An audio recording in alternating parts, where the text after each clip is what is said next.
Bonjour les enfants, voilà, aujourd'hui je vous fais une nouvelle vidéo. Cette fois, je vais vous parler d'un événement assez important, enfin un ensemble d'événements. Donc on va parler, enfin je vais vous parler aujourd'hui de toute la semaine sainte. Donc on va partir du dimanche des Rameaux jusqu'au lundi de Gayassa. Voilà, pour commencer, on va faire une prière comme à chaque fois. Donc au nom du Père, du Fils, du Saint-Esprit, Amen. Babandili Bishmaya, Bayesh Rocha Shemor, Atia Malkotor, Awe Ejbanor, Derdili Bishmaya Adachamala, Alan Lachmat Nekrotada Dioma, Shorta Langnan Urtiatan, Am Achni Shroch Lanani Dartelelen, Lamorotan Gojuraba, Alan Khalasan Mbisha, Sababtilu Khila Malkota, Khela Utishbortad Abababadin, Amin. Donc voilà les enfants, aujourd'hui on va pas utiliser le livre du catéchisme. Je vais vous faire une leçon directement tirée de la Bible.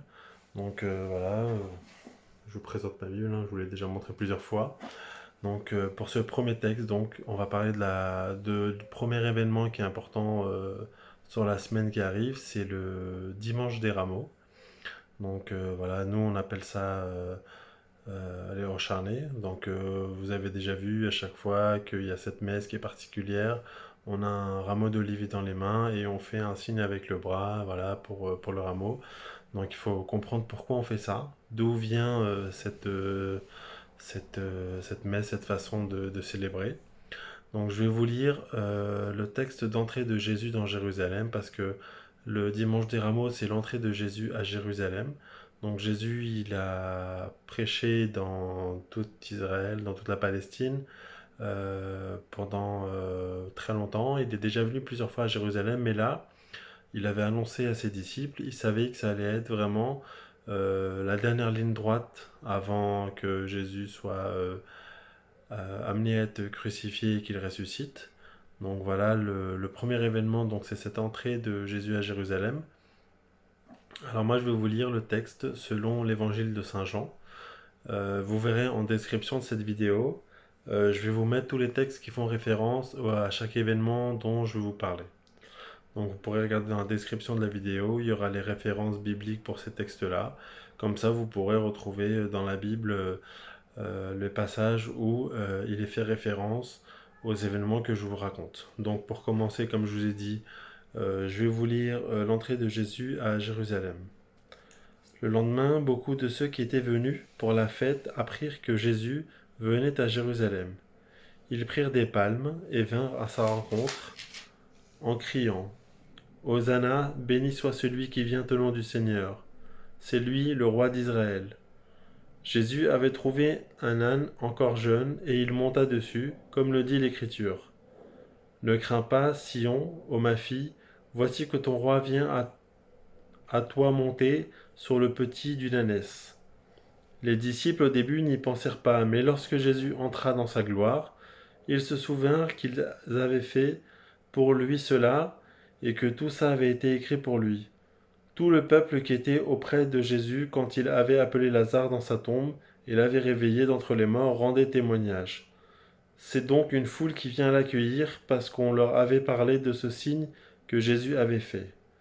Voyant cela, les pharisiens se dirent entre eux, Regardez, nous arrivons à rien, le monde entier court après lui.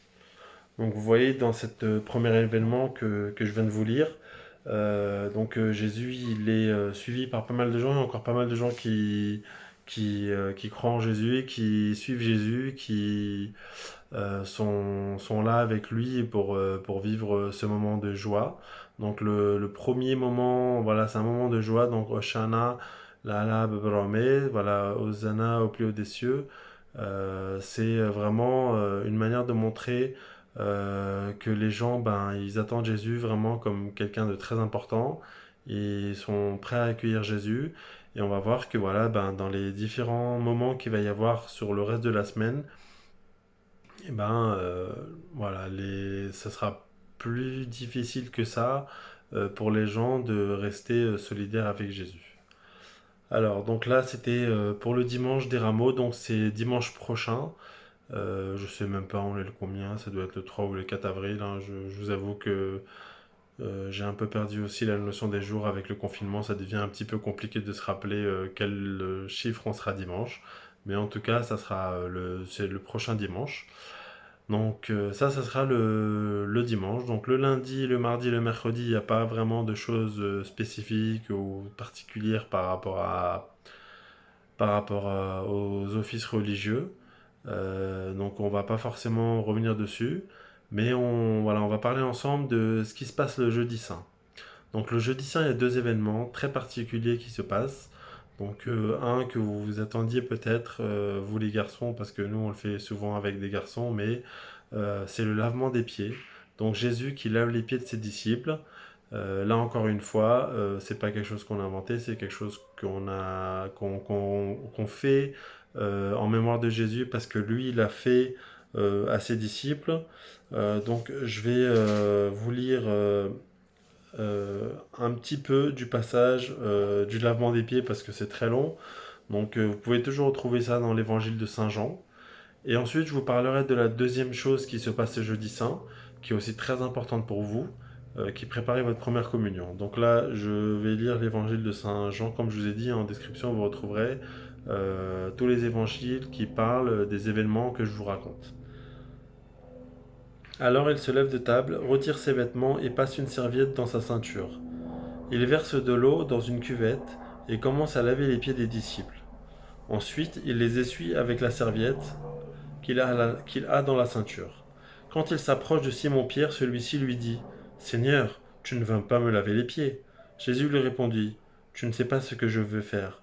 Tu le comprendras plus tard. » Pierre lui dit : « Non, tu ne me laveras pas jamais les pieds. » Et Jésus lui répond : « Si je ne te lave pas les pieds, tu ne peux pas rester avec moi. » Alors Simon-Pierre lui dit : « Seigneur, dans ce cas, ne me lave pas seulement les pieds, mais aussi les mains et la tête. » Jésus lui dit : « Quand on s'est déjà baigné, on est complètement pur, et il suffit de se laver les pieds. Vous êtes purs, mais pas tous. » Jésus savait qui le trahissait, c'est pour ça il dit : « Vous n'êtes pas tous purs. » Donc vous voyez par ce geste, Jésus, il montre que il va se rabaisser il va se mettre à genoux, il va se rabaisser jusqu'aux pieds de ses disciples pour montrer que Jésus c'était notre serviteur. En plus, c'était notre maître, mais c'était aussi notre serviteur. Il était là pour nous servir. Il est aussi là pour nous montrer que nous, on doit être le serviteur des autres.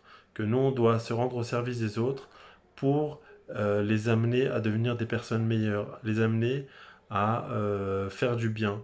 Voilà, Jésus, il dit que quand on s'est lavé, ben, il n'y a que les pieds qui sont sales parce qu'ils touchent le sol, donc il faut laver que les pieds.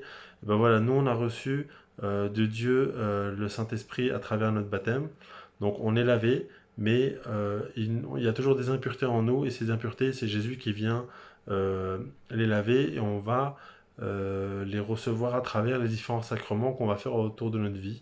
Donc vous avez déjà reçu, vous, deux sacrements qui sont le baptême et la confirmation. Vous allez être amené bientôt à vivre le sacrement de la réconciliation, la confession, et le sacrement de la communion. Et donc, c'est ce deuxième passage qui est institué. Cette fois-ci, je vais vous le lire. Le passage qui parle de l'institution de l'Eucharistie dans la version de l'évangile de Saint Luc. Donc voilà, je me mets à la bonne page, hein, excusez-moi un petit peu. Donc là, voilà, c'est au chapitre 22, comme je vous ai dit, vous aurez les références en, en description. C'est très important que vous regardiez les références, que vous essayez de trouver dans vos Bibles à la maison ces références, et que vous lisiez lisiez les textes dans les différentes références que vous allez pouvoir trouver pour voir que voilà, ce sont des choses que les différentes personnes qui l'ont vécu ont pu nous présenter, et on voit vraiment tout l'amour de Jésus dans ces gestes. On voit vraiment que Jésus, il est là pour nous offrir sa vie pour pouvoir nous sauver, et vous le verrez quand on va parler de la résurrection. L'heure venue, Jésus s'installe pour le repas, ainsi que les apôtres. Il leur dit : « Je désirais beaucoup manger cette Pâque avec vous avant de souffrir. Car je vous le dis, je ne la mangerai plus avant qu'elle ne soit accomplie dans le royaume de Dieu. » On lui passe une coupe. Il rend grâce et dit : Prenez-la et faites-la passer entre vous. Je vous le dis, je ne boirai plus désormais du produit de la vigne jusqu'à la venue du royaume de Dieu. Il prend un pain, lui rend grâce, le partage et leur donne en disant, ceci est mon corps, livré pour vous. Faites cela en mémoire de moi. Il fait de même pour cette coupe après le dîner. Il dit, cette coupe, c'est la nouvelle alliance, grâce à mon sang répandu pour vous. Sachez-le, celui qui va me livrer est à cette table avec moi. Pour le Fils de l'homme, c'est le chemin qui déjà lui était assigné, mais quel malheur pour cet homme qui est livré. Alors ils commencèrent à se demander les uns les autres lequel d'entre eux pouvait faire une telle chose. Donc nous on sait que cette personne qui va trahir Jésus c'est Judas. Mais ça, on va y revenir dessus un petit peu plus tard quand on va parler du vendredi saint. Donc là, on est toujours au jeudi saint. Donc vous voyez, sur le jeudi saint, il y a deux événements qui sont très importants. Donc il y a cette, ce passage où Jésus lave les pieds de ses disciples, où il se met à genoux, à genoux aux pieds des disciples, où voilà, il nous montre qu'il est venu pour être un serviteur pour le monde. Il n'est pas venu forcément pour être un grand roi glorieux dans ce monde, mais il est venu pour se rabaisser, pour être celui qui va aider l'homme à devenir meilleur. Et en même temps de ça, il nous donne une des clés qui va nous permettre d'entrer dans le royaume de Dieu, c'est l'Eucharistie, c'est son corps. Donc la communion qu'on reçoit à l'église, c'est vraiment le corps de Jésus, c'est vraiment Jésus qui est réellement présent, qui vient pour nous rendre meilleurs. Donc voilà, je vous invite dans votre cœur à réfléchir à qu'est-ce que pour vous la communion, comment vous vous préparez à la recevoir. Donc là, je sais qu'avec ce temps de confinement, c'est très difficile. Vous n'êtes pas forcément dans l'optique de vous dire comment ça va se passer pour vous. Mais voilà, gardez espérance, gardez foi en Dieu, gardez tout amour pour Dieu parce que lui, il prépare tout ça pour vous. Donc vous aurez bientôt votre première communion. On va faire le possible pour que vous l'ayez euh, le plus vite possible. Donc voilà, on prie pour vous par rapport à ça. Donc, mais vous aussi, il faut vraiment dans votre cœur vous préparer à recevoir cette communion. Sainte Thérèse de Lisieux, elle disait que quand elle prenait la communion, elle disait je ne vis plus, c'est Jésus qui vit en moi. Donc voilà, vous préparez-vous à recevoir Dieu, à recevoir Jésus dans votre cœur encore plus fort grâce à la première communion que vous allez bientôt recevoir. Donc ensuite, on arrive au vendredi saint. Donc le vendredi saint, c'est le jour de la mort de Jésus. Et donc nous, pendant le temps de carême, on fait tous les vendredis un chemin de croix. Je vous invite à suivre le chemin de croix qui est proposé par la paroisse sur sa chaîne YouTube pendant ce temps de confinement. Et quand on sortira de ce confinement, peut-être pas cette année parce qu'il n'y en aura plus de chemin de croix cette année, mais les années suivantes, vraiment participer aux chemins de croix qui sont proposés par la paroisse et écoutez bien les stations, suivez bien les stations. Donc en tout, il y a 14 stations. Je ne vais pas vous raconter les 14 stations parce que ça va être très long. Par contre, voilà, je vais vous lire le chemin de croix donc, dans la version de l'évangile de Saint Luc. Donc ça va nous rapporter pas mal de choses qui nous expliquent voilà, tout le chemin que Jésus a fait du moment où il est arrêté au moment où il est mort sur la croix. Comme ils l'emmenaient, ils arrêtèrent un certain Simon de Cyrène qui revenait des champs et lui firent porter la croix derrière Jésus. Des gens du peuple, en foule nombreuse, le suivaient. Les femmes se lamentaient et pleuraient sur lui. Jésus se retourna vers elles et leur dit, Filles de Jérusalem, ne pleurez pas sur moi. Pleurez plutôt sur vous-mêmes et sur vos enfants. Car les jours viennent où l'on dira, Heureuses les femmes stériles, heureuses celles qui n'ont pas mis au monde et qui n'ont pas allaité. On en viendra à dire aux montagnes, Tombez sur nous, et aux collines, couvrez-nous. Car si l'on traite ainsi l'arbre vert, que fera-t-on de l'arbre sec? On emmenait également deux malfaiteurs pour être exécutés avec lui, et quand on arriva au lieu dit du crâne, on le mit en croix, ainsi que les malfaiteurs, l'un à sa droite et l'autre à sa gauche. Jésus disait, Père, pardonne-leur car ils ne savent pas ce qu'ils font. Puis ils se partagèrent ses vêtements en les jouant aux dés. Le peuple restait à regarder, quant au chef, il ricanait en disant, Il en a sauvé d'autres, qu'il se sauve lui-même, s'il est le Messie de Dieu, l'élu. Les soldats aussi le tournèrent en ridicule lorsqu'ils s'approchèrent pour lui présenter du vin acidulé. Ils lui disaient: Sauve-toi toi-même, si tu es le roi des Juifs. Car au-dessus de lui on avait placé un écriteau, le roi des Juifs. L'un des malfaiteurs l'insultait: N'es-tu pas le Messie? Mais l'autre le reprit sévèrement: N'as-tu donc pas la crainte de Dieu, toi qui subis la même condamnation? Pour nous c'est justice, nous payons ce que nous avons fait. Mais lui, il n'a commis aucun crime. Puis il dit: Jésus, souviens-toi de moi quand tu viendras dans ton royaume. Jésus lui répondit: En vérité, je te le dis, aujourd'hui même tu seras avec moi dans le paradis. Il était environ midi, mais le soleil disparut et ce fut l'obscurité dans tout le pays jusqu'à 3 heures. Au même moment, le rideau du sanctuaire se déchira par le milieu. Alors Jésus criait d'une voix forte: Père, entre tes mains, je remets mon esprit. Ayant dit cela, il rendit le dernier soupir. Donc voilà, ça c'est le récit du chemin de croix et de la mort de Jésus. Donc ce qu'il faut que nous on retienne de tout ça, c'est que Jésus est mort pour nous sauver de nos péchés. Il est mort pour que nous puissions être sauvés. Il a vaincu la mort pour nous. Donc je sais que là, on est dans une période de confinement où c'est très difficile, où vous entendez beaucoup de gens qui sont morts, vous entendez beaucoup de personnes qui meurent tous les jours. Mais il faut savoir que Jésus, il a sauvé tous ces gens-là. Il nous a tous sauvés de la mort. Il a vaincu la mort pour nous. Et si on aime Dieu très fort, si on aime Jésus très fort, et ben Dieu il va nous accompagner pour nous ramener jusqu'au ciel auprès de Dieu au paradis.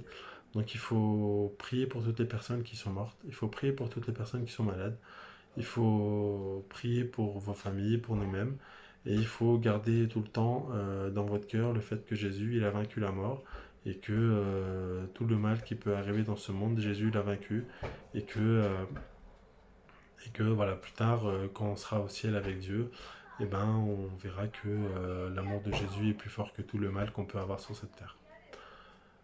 Donc ensuite, après le vendredi, donc Jésus meurt. Donc on dit que pendant 3 jours, il descend aux enfers. Donc comme je vous l'ai peut-être déjà expliqué, ou peut-être pas cette année, donc Jésus qui descend aux enfers, c'est pas en enfer. Donc Jésus va pas en enfer, il va aux enfers. Qu'est-ce que c'est que les enfers? Les enfers, c'est un endroit où il n'y a pas Dieu. C'est un endroit où les gens ils sont en attente de Dieu. C'est un endroit où les gens attendent que le paradis soit ouvert parce que depuis que Adam et Ève ils ont été chassés du paradis, les êtres humains ne vont plus au paradis. Et moi je vais revenir tout à l'heure dessus parce que je vais vous parler du Gayassa. Donc le Gayassa qui se passe le lundi de Pâques, c'est vraiment un événement qui va nous rappeler tout ce qui concerne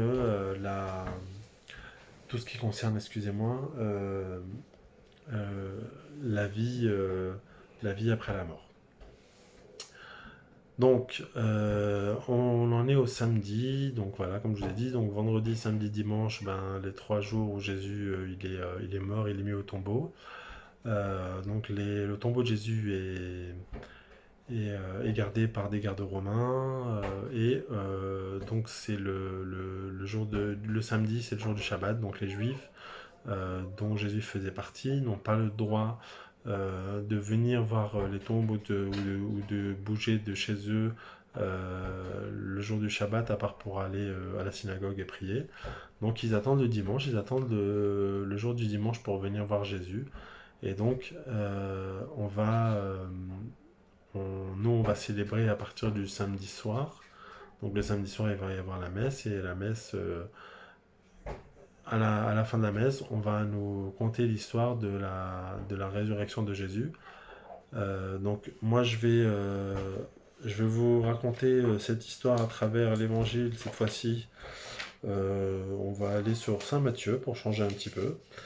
Donc l'évangile de Saint Matthieu, voilà, Jésus Jésus mis en tombeau. Voilà. Donc après le sabbat, à l'aube du premier jour de la semaine, Marie de Magdala était allée visiter la tombe avec l'autre Marie. Mais voici que la terre tremble. L'ange du Seigneur descend du ciel et s'approche. Il fit rouler la pierre, puis il s'assied dessus. Son apparence est celle de l'éclair et son vêtement est blanc comme neige. Il provoque une telle frayeur parmi ceux qui montent la garde qu'ils restent sous le choc et sont comme morts. Mais l'ange s'adresse aux femmes et leur dit: Vous ne craignez pas. Je sais que vous cherchez Jésus le crucifié, mais il n'est pas ici. Il est ressuscité comme il avait dit. Approchez et voyez l'endroit où on l'avait déposé. Et puis, vite, allez dire à ses disciples qu'il s'est relevé d'entre les morts. Déjà, il vous précède en Galilée, et là, vous verrez. C'est là tout mon message. Vite, elles partirent de la tombe, partagées entre la joie immense et la frayeur. Et elles coururent porter la nouvelle à ses disciples. Jésus lui-même vint à leur rencontre et leur dit, jour de joie. Elles s'approchent pour embrasser ses pieds et se prosternent devant lui. Alors Jésus leur dit, ne craignez pas, allez dire à mes frères qu'ils partent en Galilée, là ils me verront. Pendant qu'elles y vont, quelques-uns des gardes reviennent à la ville et racontent toute l'affaire au chef des prêtres. Alors, ils se réunissent avec les anciens et décident de donner aux soldats une bonne somme d'argent avec cette consigne. Vous direz que ses disciples sont venus de nuit pendant que vous dormiez et qu'ils ont fait disparaître son corps. Donc voilà, vous voyez que les gens sont de mauvaise foi, même devant la preuve de la résurrection de Jésus. Ils essayent de faire que les gens aient de mauvais témoignages et nous racontent que c'est faux.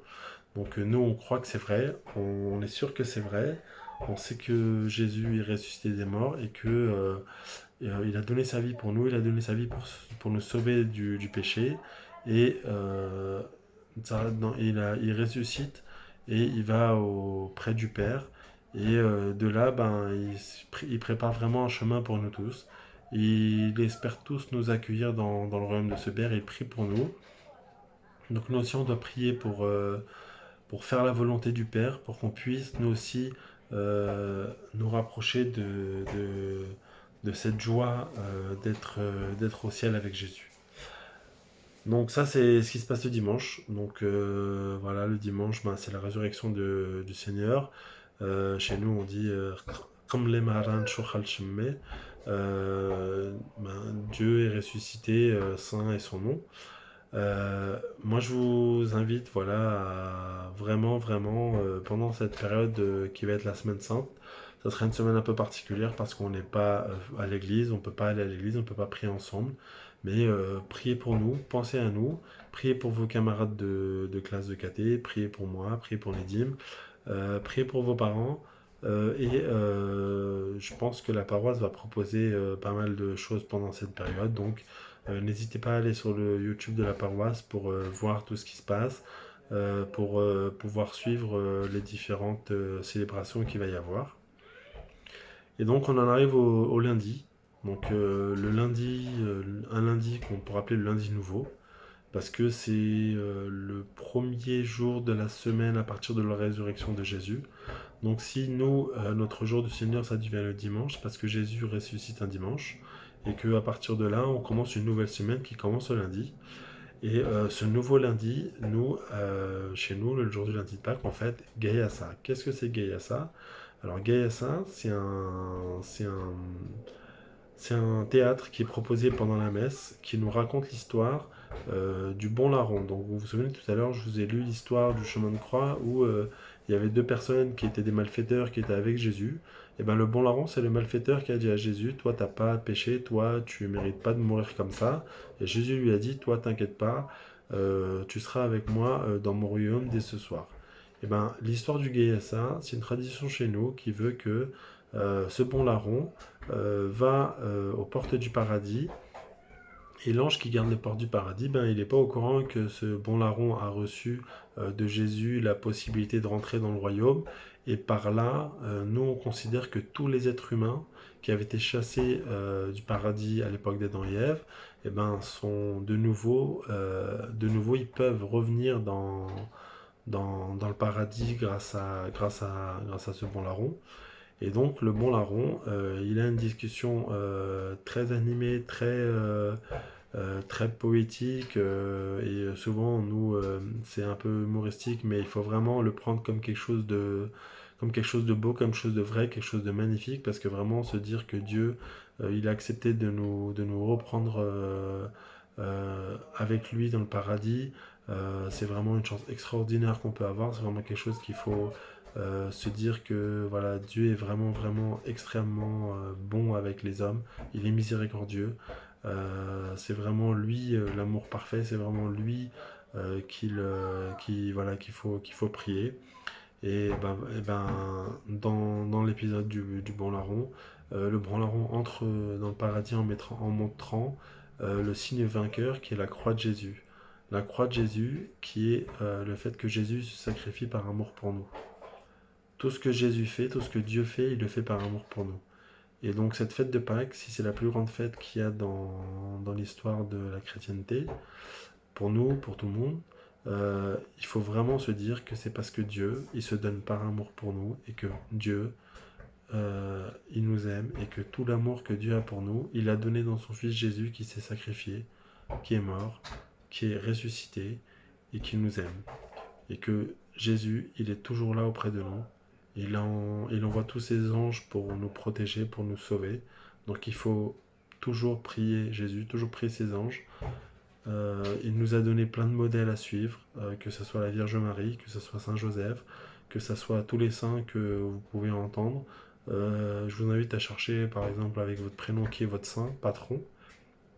Voilà,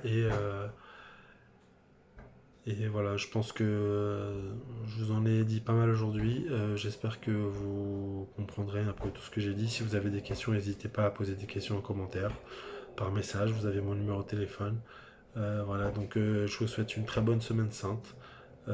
J'espère vraiment que vous puissiez suivre les vidéos. J'espère que ça vous aide. Je prie pour vous.